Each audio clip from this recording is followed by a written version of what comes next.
Welcome to the Factoid podcast. This week, you did ask for it. This is our second listener episode, and we're glad that you're listening here. Today, I want to talk turkey with you, Chris. Okay. It probably wouldn't surprise you to learn that I was very good at world geography as a 6-year-old. No, that it doesn't surprise you that much. No. Yeah, I had this globe that was electronic, and the game was called Geo Safari World, and it had buttons on it it was multiple choice buttons, and it would ask you like what is the capital of this country, and it would give you several options, and you'd put in options, and you'd spin the globe around, and you could learn about all these different countries. So, of course, that's what I did in my free time, and one of my favorite places that I learned about from that game was the country of Turkey. And Okay. I thought Turkey was the funniest thing ever as a child. And I think part of it is that I just assumed that this country had the unfortunate luck of naming themselves after the bird. Okay. And that the bird was not named after the country. Just because I learned about the bird first and the country second. Sure. And I loved it so much that I would tell people that I wanted to live there someday. And I have never visited Turkey. I don't know if I ever will. But it was a real big thing for me when I was younger. And it turns out that even the name Turkey is complicated. In English, we call it turkey. But in some countries, many countries, they call the bird India. And other countries will call it Peru. And India calls it turkey. Okay. Yeah, absolutely. Back in the days, nobody knew where this bird came from. But this kind of brings me to our first question. So Justin wrote in, and he asked 2 questions about turkeys. Are there any species of turkeys that fly, and do some species taste better than others? When I first got these questions, I didn't think it would be related. I didn't know if there was even much there, but boy, was I wrong. There is a lot to learn about turkeys that I can't wait to tell you about today. And it's good that I was actually reading about some of these things before he asked the question. So I was learning about farm animal domestication and like poultry and fowl like that on my own. So thank you, Justin, for giving me an excuse to learn more about it, though. So let me tell you where turkeys are from. Turkeys are actually native to North America and Central America. And some of them were actually domesticated by the ancient Mayans. When Spain conquered a large chunk of Central America and the Americas in general in the 1500s, they sent a lot of turkeys back to Europe. So some of the civilizations were domesticating them, but there were also just tons of wild turkeys around. And at this point, the wild and the domesticated are not really different at all, other than just their willingness to tolerate humans or to not tolerate them. They're technically all the same species. So we didn't start to see any drastic differences between the wild and domesticated until about the 1900s. And up until this point, even domestic turkeys, they were considered a very low-maintenance animal to own. You would put them out in a pasture. You're basically letting them do everything on their own. You're just, maybe when you're ready to slaughter them, then you're taking it in to kill them. But for the most part, you're not taking as much care as you would a chicken, if that makes sense. Sure. Until Charles Wampler in the 1920s came up with an idea. He called a bunch of farmers and like extension offices and said, do you think I could raise turkeys in an enclosed system? And could I pen them in? Could I control all the aspects of raising them? And I think he mailed maybe 100 different places, and almost all, like 95 of them said no, and only a couple people said, yeah, I bet you could do that. And that was enough for him to try his experiment. And in some ways, he proved them wrong, but now I'm starting to think I think he proved them right, that no, we should not have done this. So the past 100 years have brought a ton of changes to the physiology of the turkey. They have been selectively bred for maximum size, growing in the shortest amount of time. 50 years ago, turkeys were half the weight that they are today. And when I say they're bred, they are so large that they can't breed on their own now.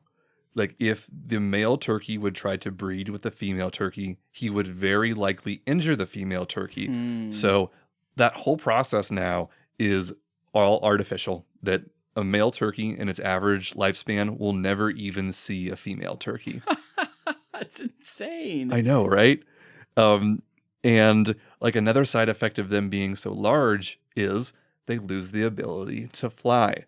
So when Oh. Justin is asking about, or do some species fly and some don't, they're all capable of flying, but as we've been breeding them over the years, these domestic ones are losing the ability to fly due to how much weight they have to put on in like the breast meat area, and it just in general how much weight that the turkeys that you often see are not able to fly. But the wild ones, they are fully capable of flying, and they actually fly like they can fly 30 miles an hour, like Wow. crazy speeds. But I would assume a wild turkey's probably like 10 to 12, 13 pounds though. Whereas Yeah. like the stuff you buy, like the tiny baby ones at Kroger are 10 to 15 pounds. Oh, yeah. You know what I mean?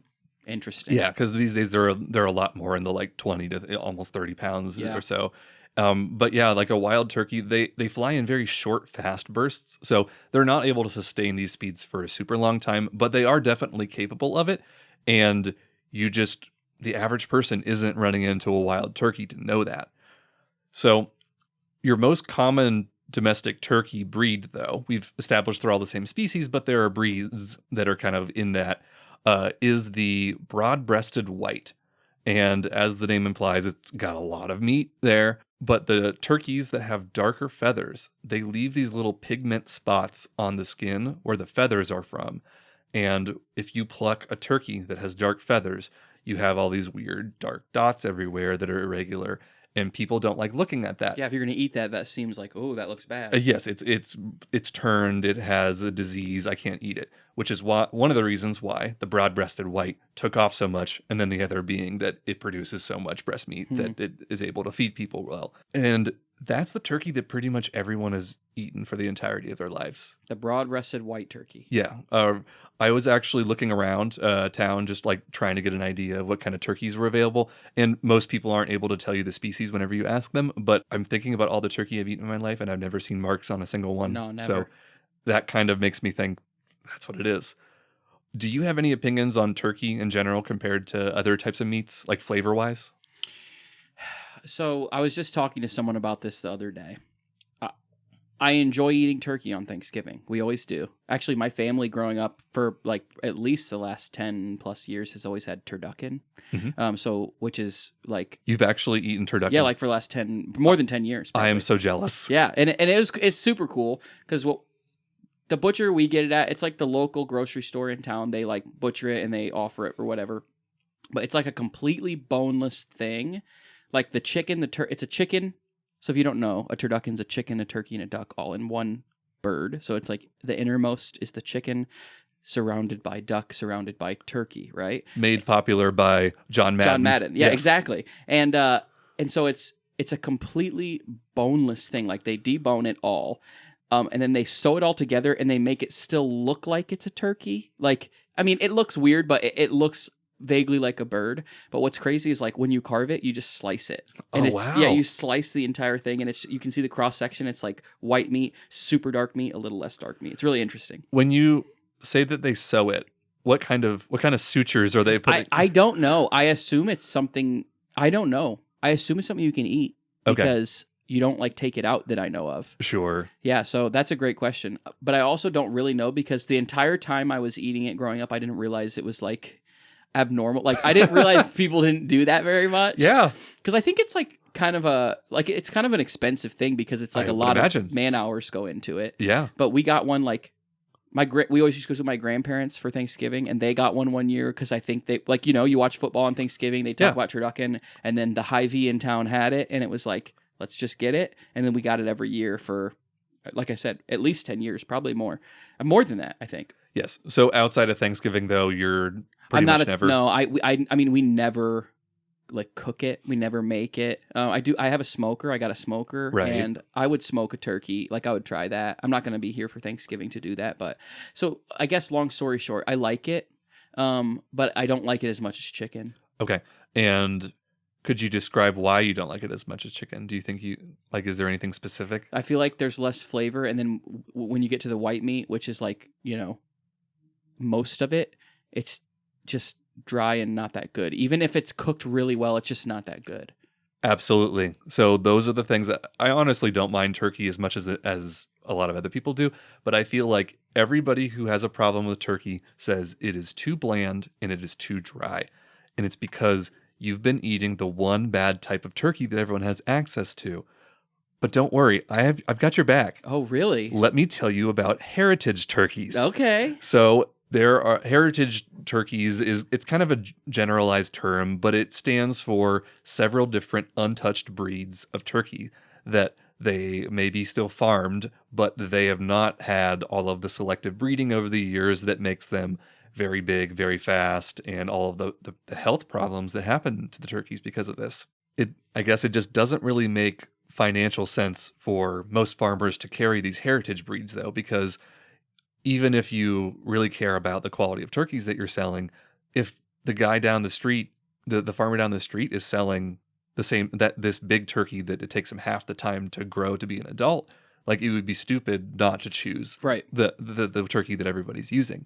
But there are a few very small farms in America that have focused on these breeds, and one of the farms, I think they've kept this breed in the family for like 120 years, and they've been very careful with the genetics of the turkey to keep it as close to the wild turkey that it descended from. So one thing that really blew my mind about a heritage turkey is that almost the entire bird is dark meat. No way. Even the breasts are darker, significantly darker than the white meat equivalent on the regular turkey. Wow. So, I mean, it's not like it's going to be like super dark, but the Right. point is that it has the flavor and the Yes. juice that comes with the dark meat, because the dark meat is actually caused by I think it is the amount of oxygen that is getting to the muscle over time. And Which means probably they like use it. yes, it is exactly that they use those muscles, and that is what allows it to be a dark meat. And that's what makes it taste so much better. And So, the old, ones that are huge just lay around and don't use any muscles all day. right, they can't do anything. So this is what I feel like is the big advantage to a heritage breed, which there are a few. I think the bourbon red is one of the more popular ones, and when you think of what a turkey looks like, that is a bourbon red, even though that's not the one that you're ever eating. So there are several breeds, and if you just search for them, you can find more. There's one called a bronze. There's a Narragansett, I think, is another type. But these turkeys all taste so much better. But the problem is they are a lot smaller and they are incredibly expensive. I was looking up some prices online, and it turns out that right around Thanksgiving time is not a great time to try to look for a super rare turkey. Probably not. Yeah, but if like an average butterball is going for maybe $30 or so, like it seems like Sure. it's about like $1.50 a pound. One of these heritage turkeys is going to cost you like $200. But if you compare that to steak, Yeah, it's if you still compare- cheaper than yeah, steak. it's honestly, I mean, like it's around like $10 to $15 a pound for some of these. So if you think about it, And you're only going to be getting a 10-pounder versus a 30-pounder. right, exactly. And some of these places will even like deconstruct the turkey for you. So instead of like, you don't have to worry about, like all of the cutting later. You can just have, here are the legs, all of that separate. So I'll probably be looking around March just to like a good off-season time. And Yeah. I want to get my hands on one because I would love to eat one of those. yeah, I went to one of our local grocers and I thought like, if anybody has one of these, it's going to be these guys. And they said they were too busy to ask the farmer when he came in that day, and they checked the box and it didn't have any breed listing. So I just bought something else instead.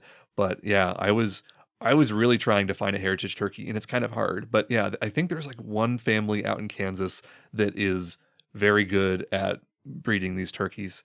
So I guess to sum up Justin's two questions, turkeys are all basically the same species. They could fly, and they tasted better before America decided to mass produce them and basically ruin them. Wild turkeys can and will fly, and they're always going to taste better. So if you're not interested in hunting, go for a heritage breed of turkey and go back in time to what turkey used to taste like.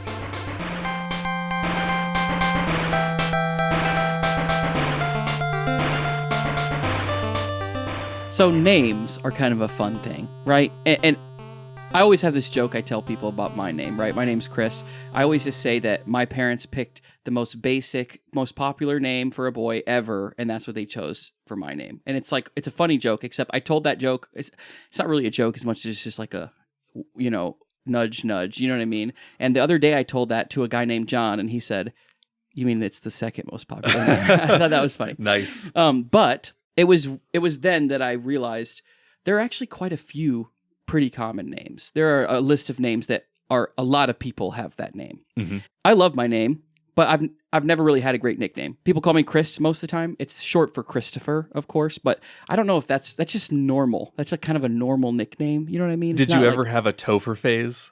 I think there might have been a person or two who threw that out, but it wasn't.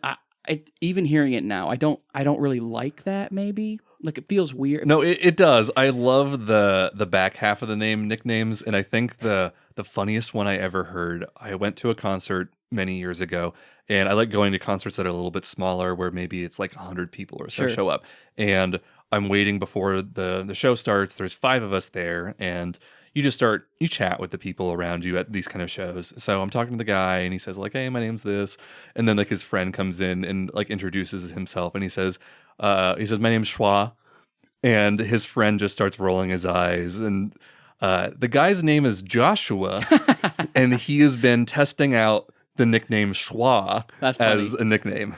That's funny, it works for certain names, but like you would just be Ton. Yeah. I don't know if that works for you. Not you know really. What I mean? Topher, like that might. I don't know. Yeah. So it is interesting though, and there's people always like nicknames are a big deal. Like if you had a cool nickname growing up, like you have friends who you call certain things, and that's just what everyone calls them. It's kind of an interesting thing. But with Chris, it's just so normal. Where's the flair? Aaron actually wrote in and asked a question about names, and this is what he said: "Who decides the short version of names, and why the heck does the short version of Margaret become Peggy?"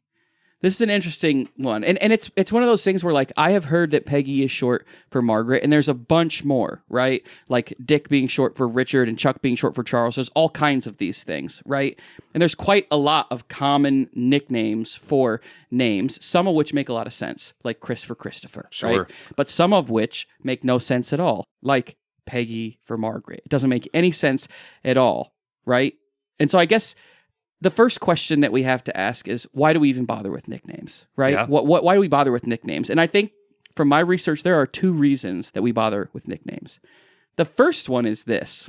There are statistics, there have been actual studies done that show that people who go by a shorter version or a short version or a 1-syllable version of their own name are considered more attractive to the people around them. Wow. So like when asked, like they asked a bunch of women, would you prefer a guy named Ron or Ronald? They prefer Ron. And when you survey men asking, would you prefer a girl named Jen or Jennifer? They pick Jen. Like 75% of the time, they pick the short name. Do you think it's because Ronald sounds like their dad and Jennifer sounds like their mom, but Ron and Jen are cool? See, I don't know. That's an interesting way to look at it, because I think in my mind, the full name is like the senior version of the shortened one. Right. It's the whole, please, so-and-so is my father. Yeah, that's my dad, right? And like, that's true. That's one thing. But the suggestion, one of the suggestions of the study was maybe like short names just seem more approachable, because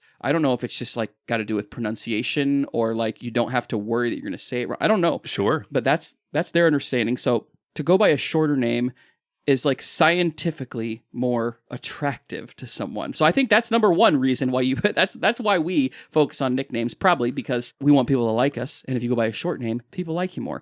Like seriously, talking about it, if you're friends with the nicknames, like, oh, that's Jet or whatever, like and everyone calls them that. Like when you get introduced to that kid, or like when they introduce themselves to you, you're like, you think in your head like, Jet, I'm not going to call you that. And then you realize literally everyone calls him that, and then you wish you had a name like that. Absolutely. You know what I mean? Yeah. He attains this like level of, he's like better than me. You know what I mean? Like that's what it feels like. Yeah. So I understand that. Like I didn't realize it was a scientifically verifiable fact, but I sort of understood that subconsciously, I feel like. Yeah. So that's number one. It just makes you better to have a nickname. But number 2 is because for a very long period of time, like hundreds and hundreds of years ago in medieval times, there were like very few names in a lot of people. So, like, there were a ton of people named Henry and a ton of people named Richard, like a ton, and William. If you were trying to refer to someone, like in conversation, if Bill and Henry were talking and you said, oh, William, you'd have to like differentiate because there are 100 Williams in your community, right? And so there's tons of people with the same name. And that sort of led us to realize, well, we got to come up with a way that we can identify people through word to other people or even to ourselves to keep them straight so that we can know whether we're talking about Tom, my brother, or Tom, my uncle, right? Absolutely. Or Richard, my neighbor, or Richard, my cousin. You know what I'm saying? It's very unfortunate whenever you have that situation, but someone marries into the family with the same name. So yes. I have some second cousins who are kind of distant where there is a Tim and a Tom, and Tom had children named Timmy and Tommy, and he married a woman named Betty, but his mom was named Betty. So there was one Christmas party that we went to where someone was writing out all the names for the gifts, and they wrote Betty for the older woman, and they wrote Betty Jr. for her daughter-in-law. So it is really, it's a big challenge. Yeah, it sure is. And especially like if it's a challenge currently for some people, imagine when they were so few people. And another fact I forgot to mention is they didn't have last names back then. Oh, you're right. There was nothing that went after to determine, right? Because like my name's Chris Humphreys. That's easy to remember based off of Chris whatever, right? But like if it's just Chris and there's 30 of you, how do you even do it? Like, oh, Chris that's 4'11" and Chris that's 6'3". Like, I suppose there are those, but that gets way too that's way too difficult to do. Especially if you're a growing boy. That's right. You change all the time. We change all the time. And so they began shortening names and they began adding things to names. And like at that time, sometime they might have mentioned like Henry, son of Ron. You know what I mean? Like they might say like son of somebody, but again, we're going to fall into the same category where the father's named the same thing, or they did this thing where the dad names the same thing as the kid, and there's a second and a third. And so it's just very confusing. So they started shortening things. But in some cases, not only did they shorten things, but they would change them. And so people would begin rhyming as well, which brings me to Margaret and Peggy. Now, realistically, there's no logical step you can make, not even logical leap you can make that would lead you directly from Margaret to Peggy. Yeah, the G is the only letter in common, right? Yeah, and it's I guess there's a G in the middle. You know what I mean? I guess there's a T. Yeah, that's it. I was going to say there's a T. There's no T in Peggy. Margaret and Peggy. It doesn't make any sense, right? But rhyming, okay? And this is how it happened. And you like linguistics. We've talked about this before. You get it. You've fallen into lots of linguistic rabbit holes and about language. And I think this is where it comes from. So Margaret was apparently a name that was, I guess, maybe rose to popularity in the 1500s. And in the 1500s, like everyone rhymed, like we're talking about, but there was a thing where people with M's would use a P to rhyme. It's a mixture of shortening with rhyming, right? So it's going to start out by shortening Margaret to Margie, or Margaret to Marge, or Margaret to Mag. And then, so once you get from Margaret to Margie and from Margie to Mag, then you say, well, Mag, what about Meg? Meg's pretty close. And so then it goes from Meg to Meggie, because a Y makes things more, like cute. And so from Meg to Maggie, and this is where the M and the P rhyme thing comes in. It was just a normal thing to do. People would say Maggie turns to Peggy. And so it's just like this slow system where it started out as one name, and then Margaret turned into Margie, and then so they would call her Margie, and then got Margaret mom and Margie the daughter, and then we start using those names, and then you meet somebody else named Margaret, and then we're going to call her Meg, because that's just like, we can keep them straight that way. Sure. Margaret and Margie and Meg, and then, and then Meg. Basically, literally, it just has happened that way slowly enough to where Peggy began being associated with Margaret close enough to where people started to see it. People started to hear it. It started to become more normal. And now that we're this far along in civilization, it's still a nickname for Margaret, even though it makes no sense and almost nobody knows why. It's just a thing that happens. But did you know there's another nickname for Margaret that's like a common one? No, I'm trying to think. So I didn't know this either. So again, this might be proving that it's not that common, but it's common enough that I read about it. Yeah. Daisy is apparently a nickname for Margaret. No way. Yes. Get out. Because there's like famous people named Margaret who went by Daisy. It's crazy. Rhyme. But get this. This one, see, this is one that actually makes sense, okay? It's not because of you can't get there by rhyming. There's no rhyme schemes people used to go by. But in French, the word for daisy is like Marguerite. Okay. Oh, So it just wow. sounds, it literally, like the translation into English just sounds like the French word for daisy. That one makes sense to me. Okay. Yeah. That one makes perfect sense to me. It's not about rhyming. It's about a word that sounds like the name. Okay. So I guess that's how Peggy is short for Margaret. I hope that's a good enough answer. But there's another one that I want to talk about, and this one has an even more interesting story. Before you do, I have wanted to tell you that my mother-in-law is named Margaret, and thank you for equipping me with that Daisy thing, because I'm probably going to call her Daisy at Christmas this year. Anyways, though, let's hear about this other name. Good. If I ask you what's a nickname for Charles, what will you say? Charlie. And then anything else? Chuck. Now that one, again, it starts with a CH. Seems right. That's a common one. I know someone who goes by Chuck, whose name is Charlie. That is true. Or Charles, right? Mm-hmm. But Chuck is not, again, it's not a logical next step from Charlie or Charles. And it also doesn't rhyme. But get this. This is where this came from. I was actually kind of impressed when I read this one. So, it actually has nothing to do with even sounding the same. But in the 1850s in New York City, there was a famous gangster named Chuck Connors. Now, Chuck Connors' actual name wasn't Chuck, wasn't Charles.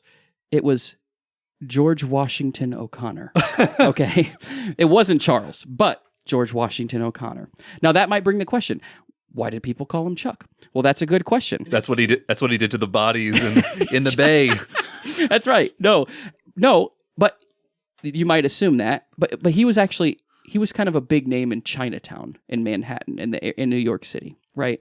And he learned a bunch of Chinese. And a fun little side fact is he became so entrenched in the culture and learned all about it. People actually unofficially referred to him as the mayor of Chinatown. Right? Wow, pretty crazy. It was claimed that his nickname came from his love for chuck steak. Mm-hmm. But there's also another interesting theory, and that's that in the 1850s, back when Chuck Connors was alive, back when he was doing his thing in NYC, almost everyone with Chinese heritage or anyone who was Chinese at the time had some variation of Chuck in their name.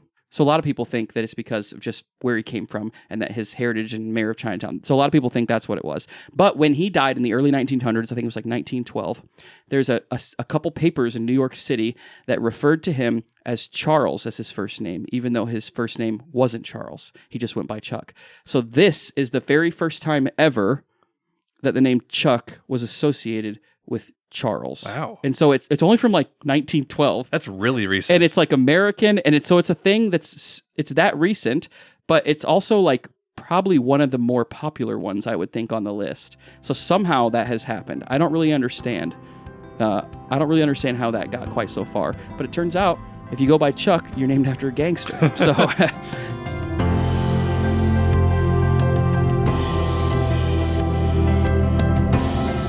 Chris, how often do you think about the Roman Empire?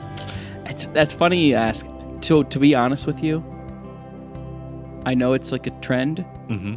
Never. Wow. Like, almost never. Like, I'm a pastor, I preach, and so like Roman culture it comes up like when I'm like in study. Yeah. But as far as like in my own personal thought, never. Yeah. I know that might be, apparently I'm an outlier. It seems that way. I have a bit of a problem, Chris. I think about the Roman Empire a ton. I've been keeping track of it lately, and it's been like several times a week. Are you serious? I'm not kidding. And obviously, because I know it's a thing, I'm more aware of it, but I've just been loosely, every time I somehow deviate to thinking about the Roman Empire, I just like take note of it, or I'll turn to Amy and say, I just thought about it again. It's not like I have it scheduled in my calendar. It Right. just sort of happens. So, for example, my friend Lauren was over at our house the other day, and she was helping set up some decorations for a bachelorette party. And she referred to herself as a tyrant.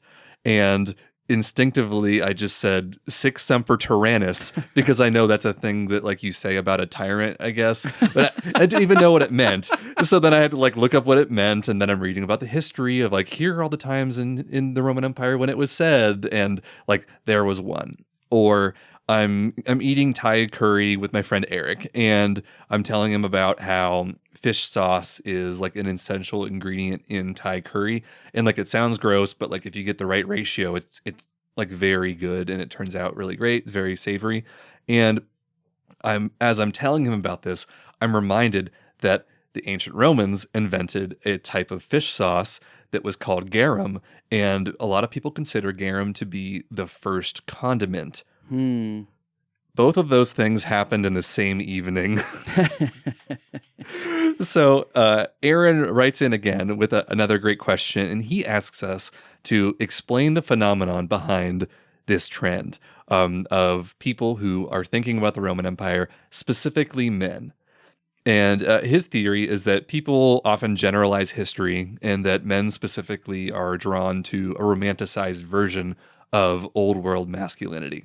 I think the first thing for us to notice is that the Roman Empire is all around us, regardless of how often we are consciously thinking about it. Our government, our architecture, our language, like heck, even in the question that Aaron sent, he used the word romanticize. It's got the word Roman right in it. And like I know someone whose boyfriend is named Roman, so I'm sure he inspires plenty of people to think about the Roman Empire. It's kind of hard not to once you start realizing how it just seeps into everyday life. But why the big gap between men and women on this, and why now of all times? Part of it is it's ingrained in our psychology. Since caveman times, the idealized male role involved protecting your group, destroying the other group, and ultimately being a provider. And while there are many problems in modern America, we don't have to worry about being killed constantly. The environment is not trying to kill us like it was to even our ancestors a couple hundred years ago. This kind of makes a lot of men feel useless. Grandpa fought in World War II, but like, what's my legacy? Like, what am I going to protect? No one's trying to break down my door every night or whatever. So there are a lot of paths that you can diverge here, whether it's a conscious decision or not. A lot of men pick character traits or careers or even hobbies with the goal of finding like what that purpose is to satisfy this instinct. So like, we're not at war, so I'm going to be a football coach and we're going to pretend that we're at war with our opponents. Or there's no threat of intruders in my neighborhood, but I can keep all the weeds from invading my lawn. I'm going to have the best lawn in town. And when I'm not coaching football and aerating my lawn, well, I'm going to think about how the Romans inspired their armies with their speeches and how they protected their cities from intruders, just like I'm pretending to do in my suburban lifestyle. For many people, thinking about the Roman Empire is just like a celebration of masculinity. And there were probably Roman women who did really cool things, but the sad part is that history kind of just forgot about them and only remembers Caesar and Nero, the gladiators, and the chariot. And like when you're not doing manly things, you're just going to think about the people who are known for doing manly things in the old days. So, and if you aren't careful, it is really easy to become obsessed with this and just be a not very fun person to hang out with. If you're concerned, maybe just ask the women in your life to see if you're taking it too far. But one recent event that I feel like has really led to the uptick in this trend is COVID. So after not having like a big American boogeyman for a long time, we finally get one in the virus. And the problem is that the best way to protect your family from this threat is to sit in your house, pick up introvert hobbies, and wash your hands. And none of those involve doing big feats of masculinity. You can't shoot a gun at the virus. You can't yell at it so it's going to go to make it go away. And one thing I thought that was really funny a few years ago is how politicians would use terms to try to get men to take it seriously. And like, I'm pretty sure our own governor would say things like how the pandemic was a war, we're at war with COVID, and to try to get like to use these terms to make men to be like, yeah, we're going to take it down. It's funny though, because this kind of guy was really struggling in this time, but like betas like us, we were thriving. It was great. Like, I got really good at making coffee and I started going on hikes, and I honestly feel like my social circles got better. Yeah. And like I became more physically active. But like a lot of men were just sitting around at home alone and wishing they could do something to prove their worth and find their legacy. And they would think back to the days of the Roman Empire in this nostalgic way. And, maybe you thought there was a conversation we had at work recently about like, well, if we were born into a different era, what would our jobs be? And like, that's the kind of thinking where like some people might come to the conclusion, like, I was born in the wrong time period. I would have done better back then. But I guess to quote a comedian I like named John Hodgman, he always warns people about nostalgia. And he says that nostalgia is a toxic impulse and you're never able to go back to the time that you were having nostalgia about. No one alive even lived in that time. So, and that is kind of the trick here, is that it's sometimes people wish that they were in a time period that they never were in, and they have this idealized version that's maybe not even true. There were a lot of bad things that they're just forgetting, and they're only thinking about the cool things. If you feel like if you are suffering from thinking a lot about the Roman Empire, I would try to direct you to, instead of wishing that things were more like ancient Rome, one thing I've been doing a lot of is trying to find the connections of things that we are still doing that they started doing back in ancient Rome. Rome was obsessed with the condiments in their food, and we still are today. Roman soldiers would write insults on the bullets that they would throw from their slings, just like how we trash talk our friends whenever we play video games with them. Nostalgia only remembers the good parts and ignores the bad, and instead of thinking about how we should be more like the Roman Empire, I encourage you to think more about how the Roman Empire is just like us.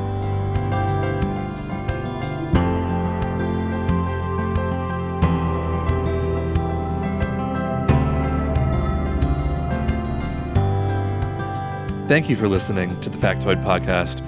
Thanks to everybody who sent in questions for our listener episode. We really enjoy doing it, and I hope you do too.